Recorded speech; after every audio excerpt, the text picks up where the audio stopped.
আপনি যদি পড়ন্ত বিকেলে কোথাও ঘুরতে যেতে চান তাহলে আপনার জন্য বেস্ট প্লেস হতে পারে ঢাকা ইউনিভার্সিটির কার্জন হল, এবং সেটা অবশ্যই আপনার বাসা যদি পুরান ঢাকার আশেপাশে হয়। তো চলুন আজকে আপনাদের পুরো কার্জন হলটি ঘুরিয়ে দেখাই। ঢাকার বুকে ইতিহাস আর স্থাপত্যের এক অনন্য সাক্ষী এই কার্জন হল। 1904 সালে এর নির্মাণ শুরু হয় মূলত ঢাকা কলেজিয়েট স্কুলের ভবন হিসেবে। পরবর্তীতে এটি ঢাকা বিশ্ববিদ্যালয়ের বিজ্ঞান অনুষদের অংশ হয়ে ওঠে। লাল ইটের কারুকাজ, খোলা বারান্দা আর বিশাল সব হলরুম, সব মিলিয়ে এখানে যেন সময় আটকে যায়। যারা ছবি তুলতে পছন্দ করে তারা শাড়ি পরে চলে যেতে পারেন এইখানে। খুবই সুন্দর সুন্দর অ্যাস্থেটিক ছবি তোলা যায় এখানে।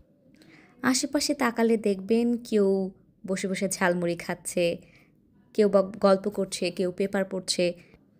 এই হলের পাশে যেহেতু শহীদুল্লাহ হল, এখানে এই পুকুরটি আরও সৌন্দর্য বাড়িয়ে দেয়। কিন্তু এই পুকুর সম্পর্কে অনেক রহস্যময় কথাও কিন্তু শোনা গেছে। আমি যেদিন গিয়েছিলাম ওদিন মূলত অনেক বাতাস ছিল, সো আমি পুকুর পাড়ে অনেকক্ষণ হাঁটছিলাম। সো মাঝে মাঝে একটু ভিডিও ক্লিপ নেওয়ার ট্রাই করেছি।